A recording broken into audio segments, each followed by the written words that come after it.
Hello, ladies and gentlemen. Welcome to the Frankly Speaking on Fridays podcast. I am your host, Frank Pador. It is June 10th, 2022, 9:08 p.m. Eastern Time. And guess what? I'm by myself. I am alone in my studio once again.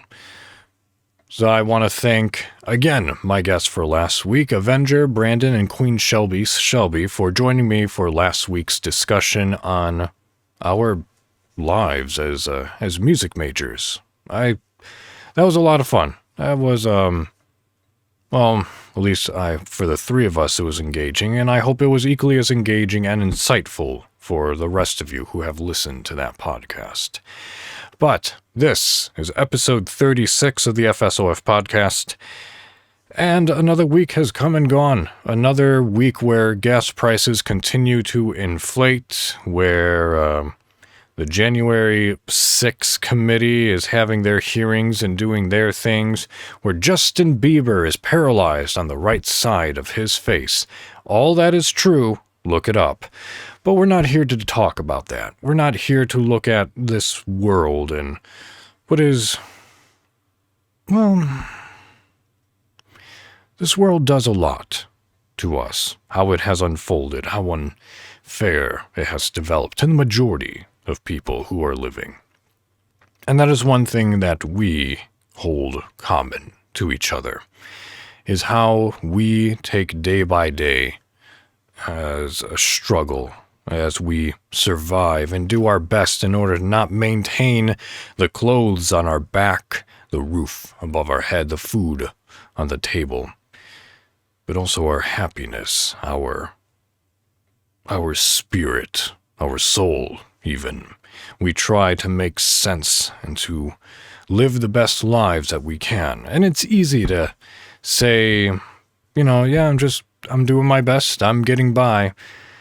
That's just words in order to brush off our true internal feelings, which is, we're doing our best. It could easily be better, but we're here. We're fighting, we're surviving, and that is what is most important. Our dedication to survive, to thrive, and to be happy in what can easily be a very unhappy world. More shootings have come out throughout this past week as well. Uvalde is just a bigger drop in the bucket, but smaller and smaller instances continue to pop up. And it's unfortunate, but we are here together. We have survived another week on this planet. We have survived. We have planned. We are growing. We are looking forward to the future, hopefully to a day where we can look back at 2022 and be like, man, that year was kind of fucked up, wasn't it? You know what? Fucking 2020 to now, I feel has not slowed down. I don't think there has been a single moment where we could breathe a breath of fresh air, to open up a newspaper, which for those of you who don't know what newspaper is, I refuse to say for those of us who want to open up our tablets or phone and see a news article or Twitter's latest post or Google being like, everything's good, nothing to complain about, government's not corrupt, lower middle class are, working, they're surviving, homeless population is decreasing. I look forward to that day. Might not happen in my lifetime, maybe my grandchildren's lifetime, which means I feel sorry for my children. But I look forward to that day, and I hope I am able to live to see it come to fruition. But until then, we have each other, and we can at least feel safe knowing that many of us are doing what we can to survive, to better ourselves, and to be happy. So, as always, allow me to commemorate this podcast, the FSOF podcast, episode 36, to you, my dear listener, my dear survivor, who I am proud of. You keep doing it. You keep trucking along. I know it's difficult. I'm right there on the struggle bus with you, but I believe that we can do this. I don't have faith. I believe in our prowess. And I hope that not only do you believe in mine, more importantly, you believe in yourself.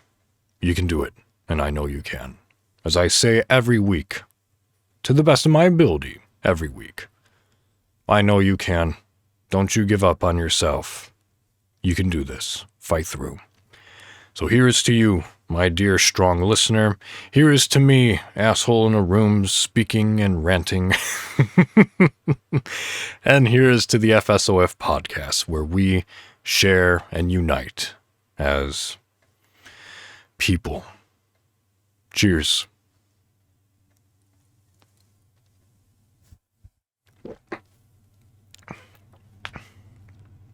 Oh, God.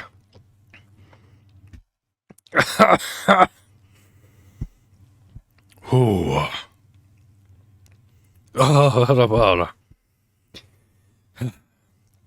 You don't hear me make those noises too often. Oh, God. Okay, I'm better. I'm fine. The reason I made those noises is because there's a bottle of Kentucky straight bourbon whiskey on sale for like $12. And it's Evan Williams bottled in bond 100 proof Kentucky bourbon whiskey. Whew, it was $12 for a reason. I will survive. I'm a survivor. Even with all the breading that we just had in that pizza, that might get to me. Anyway, let me please share with you my weekly update. There's a couple of things. Work is fine. Work has been interesting since we're one person down. So I've been doing my best in order to learn as quickly as possible and to apply what I am learning so that I can fulfill my duties as a sales expert for the insurance company that I work for. And, here's to my coworker who is still yet to deliver her baby, but you are, in my mind, I hope your feet reduce size eventually. So work is going fine, for the most part. This week was probably the most intense week of work that I've had just because of the low numbers and just the continuous situations which continue to arise that I do not know enough about or anything about in order to be able to assist my fellow coworkers. So hopefully the longer I do this, the better it'll become, the more I'll learn, the more I'll be able to do my job, so it'll become easier. That's a struggle bus by itself, and that's new with all jobs, so long as you remain within the same field all the time. So, insurance game, a little bit new for me, a little bit, at least when it comes to casualty and collision. But that's going fine. The other thing is that hopefully the nasalness that you hear within my speech will soon be relieved. Yesterday morning, I should say, I went to my ENT, and primarily to check up on the usage of my CPAP machine and to see if it's working correctly. And indeed it is. It is mitigating the symptoms of my sleep apnea, which is great. Now we just need to figure out how to better manage the restless leg syndrome and the periodical movement disorder. Yes, that is a real thing. Look it up. It's unfortunate. I do not like it. Even though I've suffered with it for, how old am I? 17 years now. Ugh, more than half my life I've been battling this crap. It's never going to go away. But, initially I went into that appointment for my CPAP machine. Again, it's working great. But I mentioned to her, the doctor, I said, hey, so I'm having really bad continuous flow of postnasal drip. And it's coming to the point where I am coughing and having deep coughs to the point where it's kind of making me vomit and want to vomit. And it happens on a daily basis. And it sometimes happens when I'm driving. So that's not safe. Also, when I'm doing voiceovers and recordings and this and that, there's a bunch of nasal pop depending upon the vowel which I select, and I have to go back in and post and try to mitigate that or delete it entirely, and sometimes it's not possible in order to clean that up. So I have to retake things, blah, blah, blah. So she said to me, okay, we're going to go ahead and get you on a couple of nasal sprays, and we're going to go ahead and, what was her exact words? Aggressively treat this. Okay, sure, you're going to aggressively treat this. So I'm at work waiting for the notification on my phone saying, hey, your prescriptions are ready to pick up. I eventually get it. I go there. I pick up my prescriptions. I bring them home. 2 nose sprays. Awesome. Lot of fluids going up my nose. And pills, which I was not expecting. But hey, pills are cool.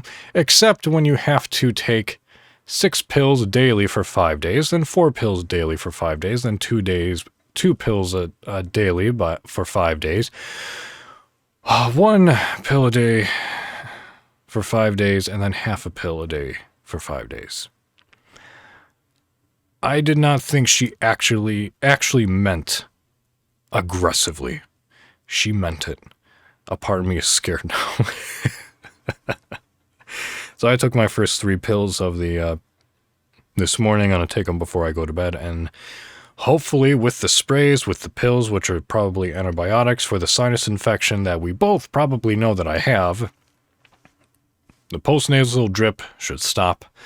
I should not have those coughing fits, and I should be able to sing and speak in a more clear voice, less nasally, I don't know if that comes through or not. I feel as if it does, especially depending upon the day.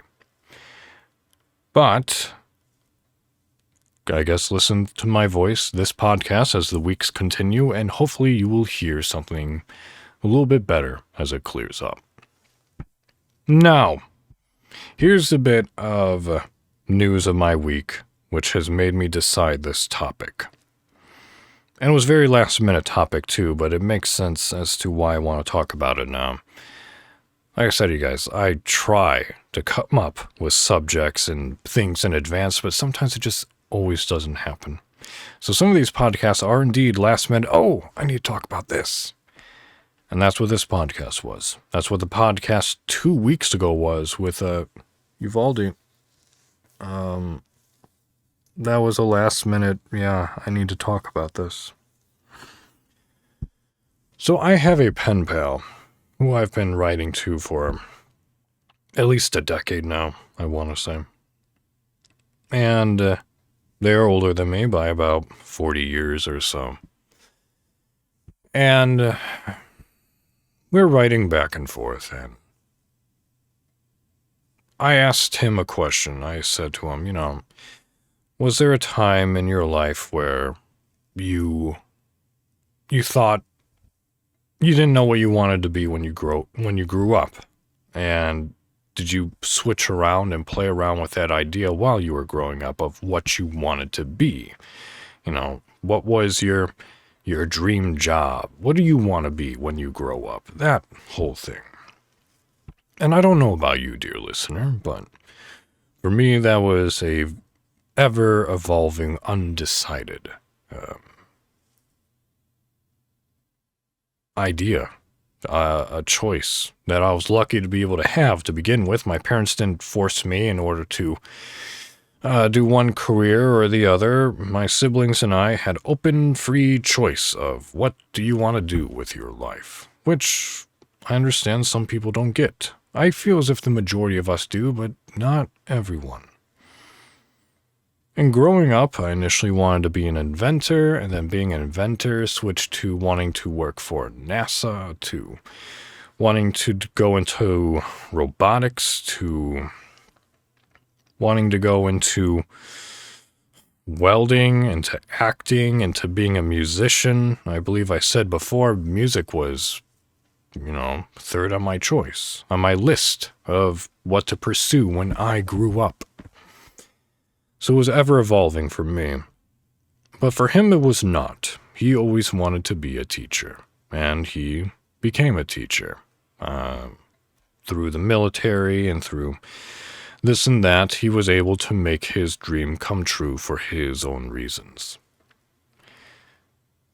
And it was through this discussion, this correspondence that I sent to him of me explaining to him my changing choices of career, that he knows of.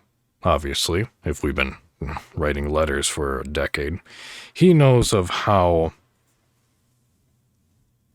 I am wishing to pursue being a voice actor and being a narrator. And how, while I am a trained musician, how I'm not necessarily utilizing my degree, as discussed last week.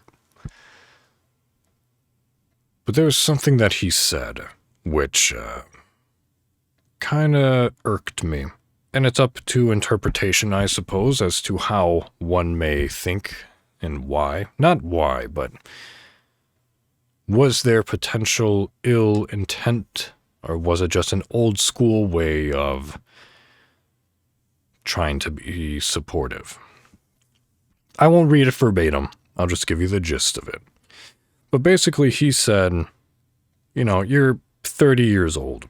You really need to realize that if your dream or if your gift isn't providing you a substantial amount of financial income, it's probably time to step away from that dream and follow a job that will provide you, a roof over your head, because dreams cannot do that.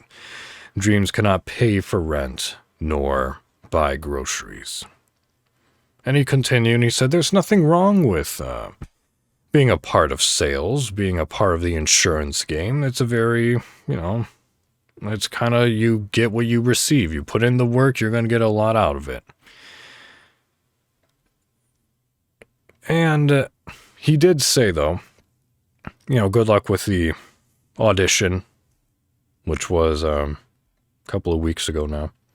Good luck with the audition. Keep up the hard work. So it's kind of conflicted. Because at first he was basically saying to me, how I initially interpreted it was, give up on your dreams and settle down and just start making money in order to survive. Which, considering the price of gas, kind of makes sense. Gas prices by themselves is outlandish. But then the whole keep working hard as you go into your audition. And I was like, so are you supporting me? So then I was initially mad. There was other things which were said which I don't need to relate. But a lot of it just got me irked a bit. Because the entire idea of this job in the insurance game is, in fact, for the sake of providing that roof, these clothes, and the food on the table. I don't necessarily love it. It's a good job. It has fulfilling implications to it, ensuring people and their assets are protected by a certain means. It has good intentions, has good money, has good possibilities. Without a doubt. But it's not something that I can be happy with for the rest of my life. It's not something that I'm willing to settle down for. And that's where this idea came into mind for this podcast. When, or is it, foolish, nowadays especially, to follow those said dreams? I have yet to respond to his letter, but I do wish to mention to him that just because I am 30 and my pursuit of becoming a voice actor and a narrator hasn't taken off and it's not my full-time job and I'm not able to make a living off of it, doesn't mean that I should give up on that dream and just settle down with the insurance game. I will use the insurance game in order to fund my passion, to pay for vocal coaching, to continue to do these auditions, to continue to do my freelancing, voice acting and narration, to better my skills. And I will continue to do that because so many actors that we know and love and honestly can't imagine not being a part of our lives in the film and TV industry, a lot of them got their, major roles way past the age of 30. Harrison Ford was one of them. Morgan Freeman was one of them. Oprah Winfrey. I even think Sir Patrick Stewart. I'm forgetting the list, but there are so many actors and actresses whose names we didn't even know until they just kind of came out of nowhere. And now we can't imagine the industry without them. So I think that's one of those old school mentalities of, if you're not good at it right away, then, well, give up on it. Find your actual niche in life when it takes time and practice and hard work in order to make anything go. If you're just picking something up in order to get by, I mean, sure, if it comes easy to you, great, and you're able to get success, sure, but that doesn't mean that if you have a passion for it and you want to do it, you should still pursue it. Of course, there are certain limitations, like, if you're really into sports, but you have something which physically makes you unable to be able to participate in it, or if you got injured while doing so, but you still love it, you can become a referee, you can become an announcer, you can become a sports journalist, you can still be involved in that field somehow, some way, so you're still happy with your life and still involved with the dream that you've wanted to pursue.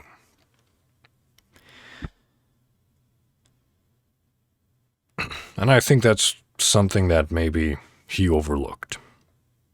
And while I have calmed down since I have read that letter and those notions of his,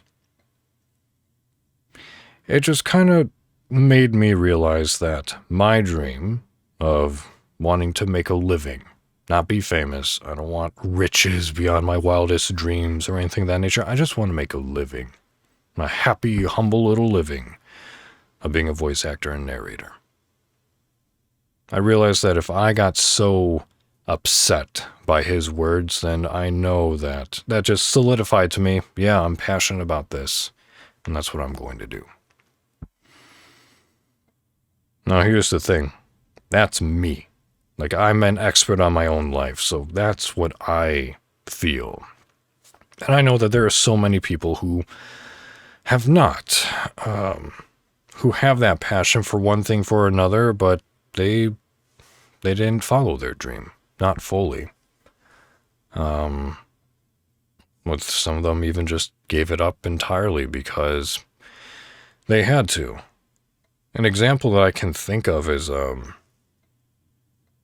Netflix original series BoJack Horseman.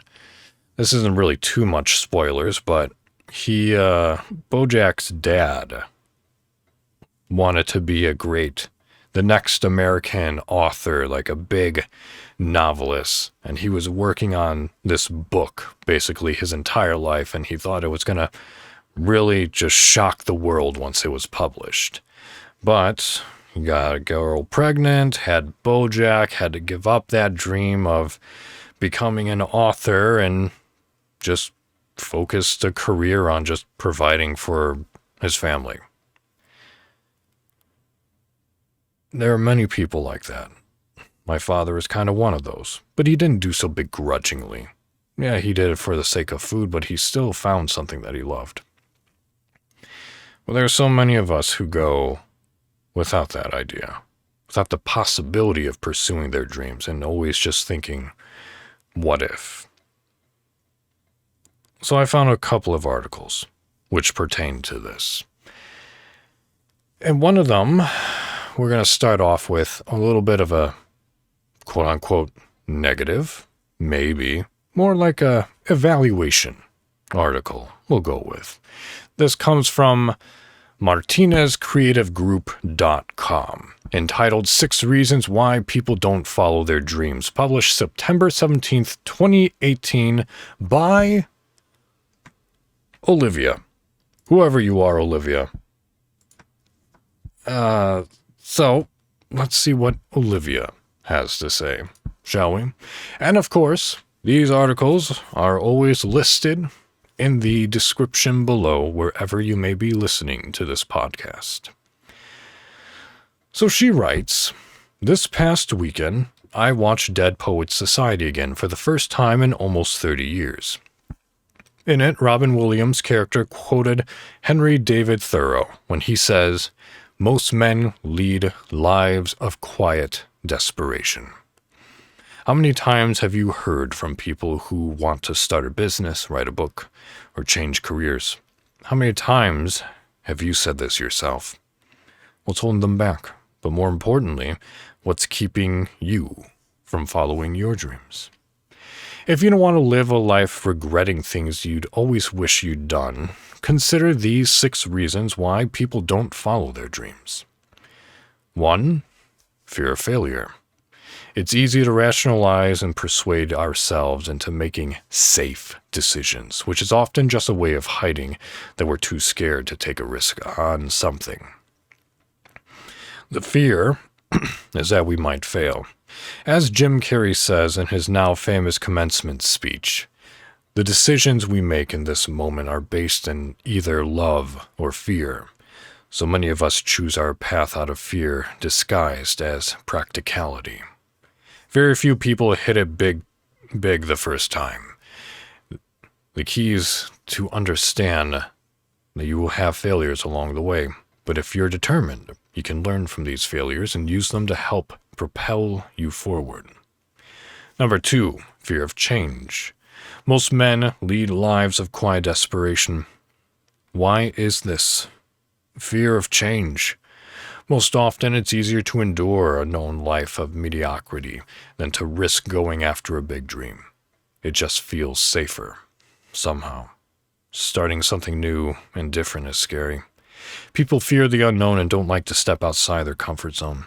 But think of the times in your life when you've grown and learned the most. Chances are it was when you were challenged.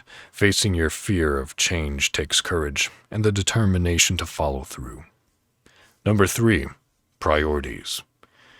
We all have people and things that take up our time, jobs, families, friends, hobbies. And these are great things to have in life, but they take time. It's easy to let our circumstances keep you from being successful. You can always find something else to do instead of working on your dream. This is often disguised as procrastination. Make sure your priorities aren't just turning into excuses by reprioritizing the things that make you happy, the things you love, and finding the time to pursue them. If you don't make your emotional health and happiness a priority, how can you take care of anyone else?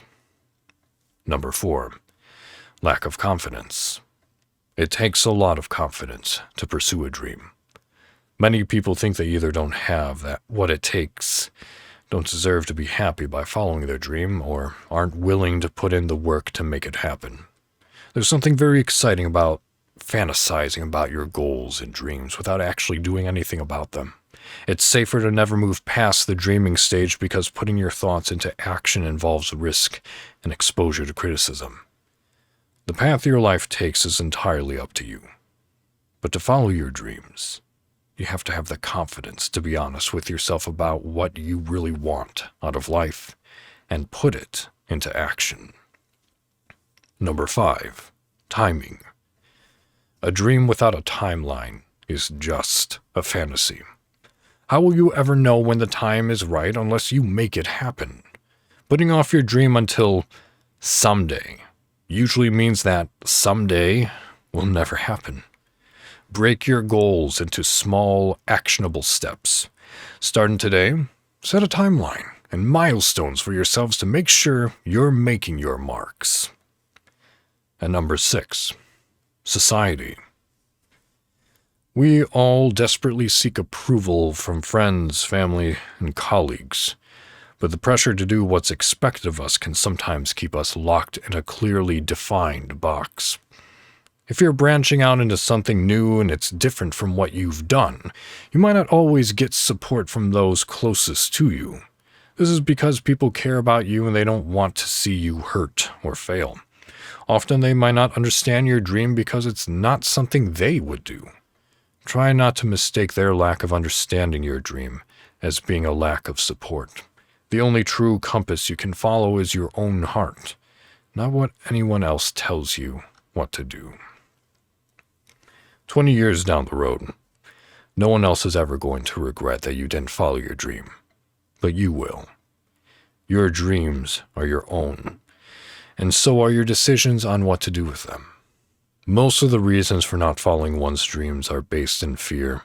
Fear disguised as excuses is what usually holds us back. If you want big things out of life, you have to face your fears. Putting yourself out there is scary. A lot of people go far down the wrong path before even realizing that they have choices. Believe in yourself enough to turn your ideas into life-changing action. Decide to live a life with very few regrets. And as I read that last one, that's society, I basically see my pen pal. And I must not be angry or upset at him because there is a lack of understanding. Doesn't mean that he doesn't support me, just means that he doesn't understand my capabilities, he doesn't understand my desire, and he doesn't understand the potential that not only do I see within myself, but as well as everyone else, strangers, colleagues, friends. At least now, twice a week, ever since I've started this job, I will get a phone call, I'll answer it, and the person on the other line just has to tell me how great of a voice that I have.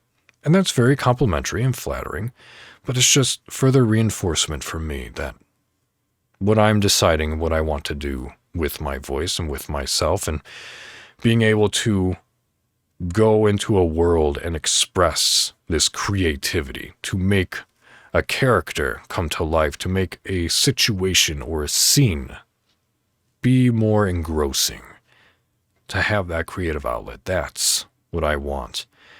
And those compliments just reinforce that, yes, I am making the right choice for me. But again, I understand that that's not true for everyone. So I suppose step 1 is know what you want. Step 2 is make those milestones for yourself, write them out. And step 3 is get that support group.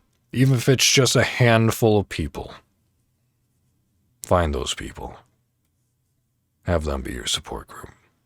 Don't let your dreams become a stray. So, with that said, I found something else of how to potentially follow your dreams, how to be just a little bit happier within your life by pursuing those dreams, no matter how big or small. But it is something that I feel that that we all need to take into consideration. Even if it's just, hey, I want to lose 15 pounds, how do I make those steps? That's still a dream, that's still a goal. Do it. And maybe this article might be able to help you. It comes from The Atlantic, written by Arthur C. Brooks, published on sometime in 2021. Here we go. March 25th, 2021. And it's called How Follow Your Dreams and Get Happier. So, let us see what Mr. Brooks has to say about dreams. And of course, this is also in the description below.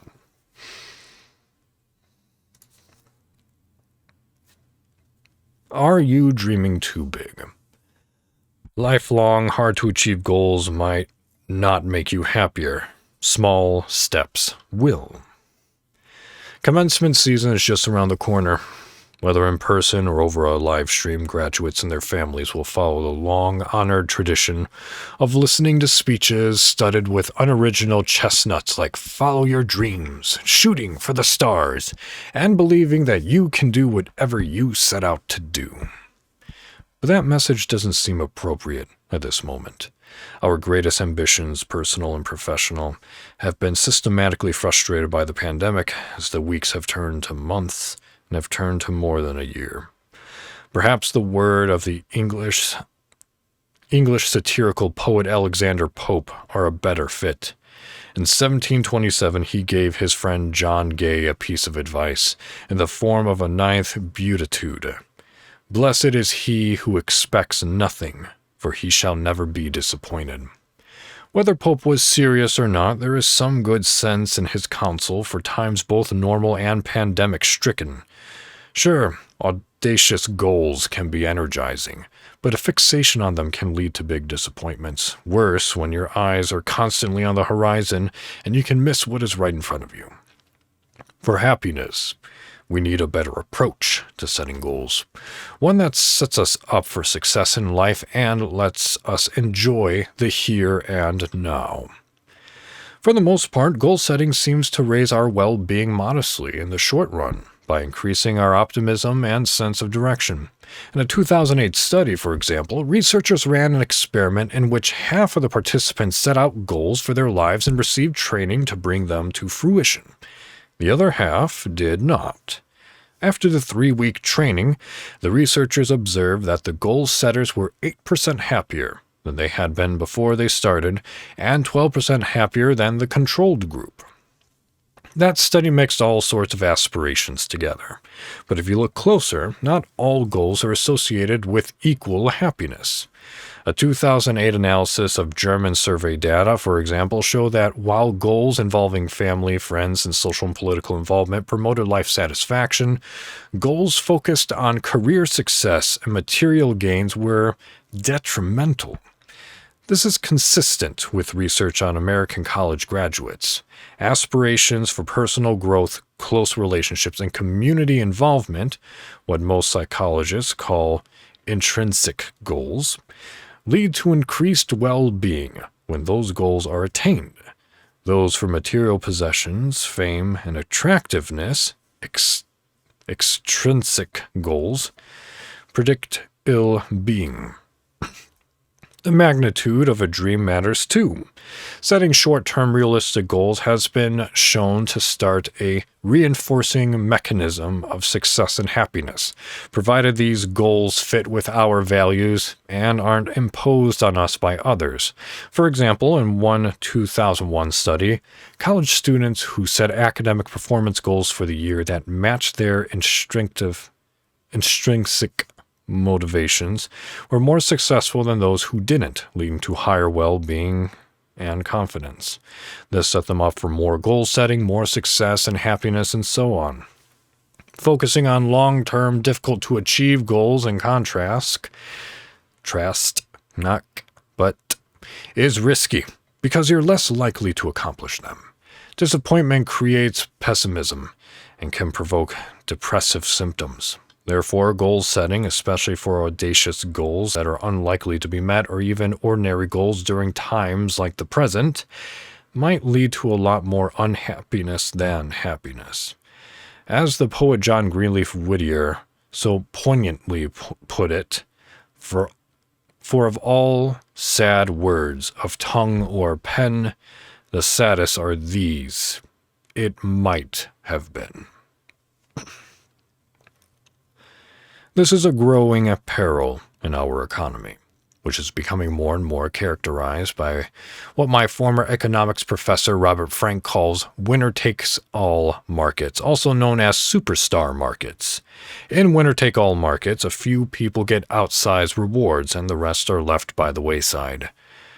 Rarefied zones such as Hollywood and the NBA are classic examples. But in the era of new media, people can be celebrities in more ordinary professions, such as law or academia. One can even become rich and famous, at least temporarily, as a YouTuber, which 29% of American 8 to 12 years old now say is their career goal. The paradox of superstar market is that their very impenetrability makes them attractive, drawing in more and more aspirants, the vast majority of whom will be disappointed. Fortunately, we don't have to swear off goal setting in order to protect and increase our happiness.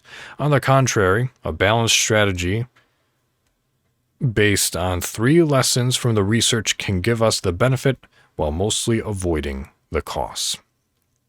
Number 1, live in day-tight compartments.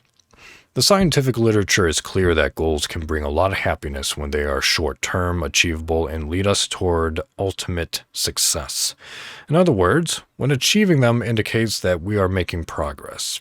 The self-improvement guru Tony Robbins has taught that progress towards a goal can even bring more happiness than its actual attainment, an idea that is supported by research.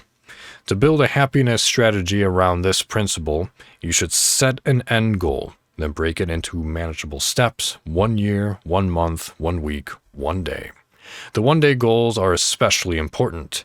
In his 1948 self-improvement classic, How to Stop Worrying and Start Living, Dale Carnegie recommended that readers resolve to live in day-tight compartments. Take stock of long-term goals regularly, but not too often. For me, every 6 months does the trick. Focus the rest of the time on what is to be done today that creates positive progress. Finish your work, set it aside, and relish the accomplishment. Then, start again tomorrow. Number 2, focus on the journey. The prospect of committing to a lifelong aspiration might unnerve you, since it's the type that's least likely to pan out. But long-term goals can be audacious and bold, without inviting disappointment if they go unfulfilled. The secret in a formula articulated by the writer Deepak Chopra: intention without attachment. Being overly attached to anything in life invites suffering. The solution is to see major goals not as the only way to achieve happiness, but as points of navigation that set a direction for your lifelong journey. That way, when storms arise and new opportunities present themselves, you can set a new goal and gracefully let go of your old one, thereby avoiding disappointment and missed opportunities. When setting out your long-term goals, try writing them down, followed by these words: or something better. This gives you explicit permission to diverge from these goals as life circumstances dictate, which you can and should do without disappointment if the original goals are no longer appropriate. Number 3, set intrinsic goals. Extrinsic goals, the worldly aspirations leading to money, power, and prestige, can be the hardest to achieve because they are inherently zero-sum. In the pursuit of scarce resources, we crowd one another out. By contrast, intrinsic goals, based on love and personal growth, are positive-sum, and thus more likely to lead to success. My efforts to love and grow as a person are not crowded by your efforts.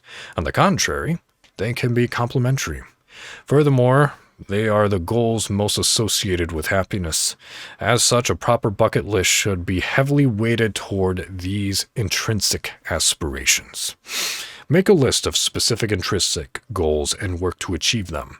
If you need help coming up with some, remember that intrinsic goals are akin to what the writer David Brooks calls eulogy virtues, the things you would want people to remember you for at the end of your life. As in, loving mother, not 5 million mile flyer on United. You might resolve to develop your spirituality this summer through 30 minutes a day of reading and practice, to make a new personal friend, one you see outside work before the end of the year, or to call your mother twice a week starting today. For happiness, even during the pandemic, neither follow your dreams cheerleading nor Pope's passive shrug is the best approach. A better commencement speech might advise the following: dream of the person you want to be, not of how rich or powerful or famous that future self is, but about the life you will lead and work you will do to serve and enrich others maximally, leaving behind a world that is better than you found it. Then consider what it will take for you to get there, and the happiness you will gain from the joyful journey of creating value and loving others with abundance. Finally, focus your attention on what you will do this day in your life, spiritual life, and relationships that keep you on the path. Oh, and your diploma will arrive in the mail in 4 to 6 weeks. Certainly a better commencement speech than what I received in high school.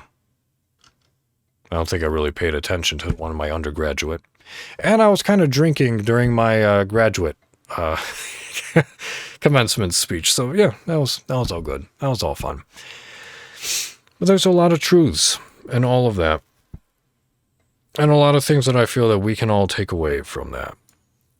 I was also handed a stage note by my producer, saying that some other notable names who became famous past the age of 30 is Alan Rickman, age 46, Dame Judi Dench, 61, Bryan Cranston, 44, Margot Martindale, 53, Melissa McCarthy, 41, Morgan Freeman, 52, wow, Ricky Gervais, 40, Samuel L. Jackson, 45, Jane Lynch, 43, and Kathy Bates, 42, and so many more. Age does not define our success. It is us, our commitment to ourselves, our commitment to what will make us happy. And hey, if being a housewife, or a homemaker, rather, hell, even a house husband, if that's what makes you happy, then go for it. There's nothing wrong with that. If you're someone that wants to, maybe you want to be an astronaut. Maybe look at that realistically. Maybe you're maybe a little too old now in order to actually be an astronaut, but that doesn't mean that you can't work for NASA. There's other things that will be able to satisfy. But if you want to make those dreams happen, so long as they're reasonable, so long as you're able to do so, and so long as you take those small steps in order to get there, then I think there's no reason why you can't do it. You just have to have that confidence, take that step, believe in yourself. Most importantly, write out. Pen and paper, pencil and paper. Physically write it out. I've been told many times that if you type it on your phone, sure, at least you're writing it out, at least you're trying to make it a reality, but there's something a little more satisfying, a little more solidified as literally writing it out. Week this day, I want to do this. I want to accomplish this. I want to do this. At least if you're putting in the time to do so daily, you know you're working towards it. So I think those articles speak a lot of truth. And when it comes back to my pen pal, I know he cares. And I know he wants to protect me. And I know he worries about financial prospects. I worry too, without a doubt. But this is important to me, and I'm going to pursue it to the best of my ability. And I hope that you, dear listener, pursue your goals, your dreams, to the best of your ability as well. And I know for a lot of us, those goals and those dreams are being hindered by life, by reality, by money. Nowadays, my goodness. As soon as you get it, it's gone. Excuse me. So, yeah, kind of have to work on money. That's what I'm doing right now, working on money. And then once I have it, at least enough of it, it will be funding my dream. So, I hope you're able to do the same. In one way, shape, or form. Just make yourself happy. Life is way too short not to be happy. Especially with all the death and murder and shootings that we've been seeing as of late. So many unhappy people taking their pent-up anger and aggression on other people, strangers, for no reason. Or at least a reason which I do not understand and don't see which justifies the outcome. I hope that those people who do have that anger are able to find happiness, and maybe by following their goals and their dreams, they can do that, so long it doesn't hurt you or anyone else. Which is why I say that. Anyway, that is the podcast. I just felt the need to discuss dreams a little bit, because I see them kind of fleeting. I see people just going about their way, living life, just following the currents and the waves where life or society or their parents just sway them to go. Not necessarily taking in the fact that they do have choices, that we do have free will, and that there's so much more that each of us can do, not only for ourselves, but for others too. So, with that said, good night. Take care of yourselves. I will see you all next week on the 17th. And hopefully, you make that list. Even if your goal for this coming week or this weekend is to make the list of your goal for slowly inching your way to your dream, that by itself is a great start and a huge success. I may very well do the same for myself. Put it up on a sticky note on the bottom of one of my monitors in my studio, or I might even just bring it into work, so that way I never lose sight of why I'm actually working there. Yeah, I can make a career out there, but remember what I want most. So thank you for listening. This podcast is found on Spotify, Apple Podcasts, Google Podcasts, and YouTube. You can email the podcast at fsofpodcast@gmail.com. Go ahead and suggest subjects of discussion, articles of interest, or just say hello. That's great. Otherwise, remember to keep practicing. No matter what it is, as long as it doesn't hurt you or anyone else, keep practicing. I encourage you practice that, making that list, making those goals and dreams happen. Also remember to get a good amount of sleep. Go to bed. Sleep is good for you. Get sleep for me. I still look like a raccoon. But get that sleep, okay? Follow those dreams. Be nice to yourself. You're too hard on yourself. You need to be nicer. You deserve it. Anyway, good night, everyone. I will see you next week. And until then, au revoir.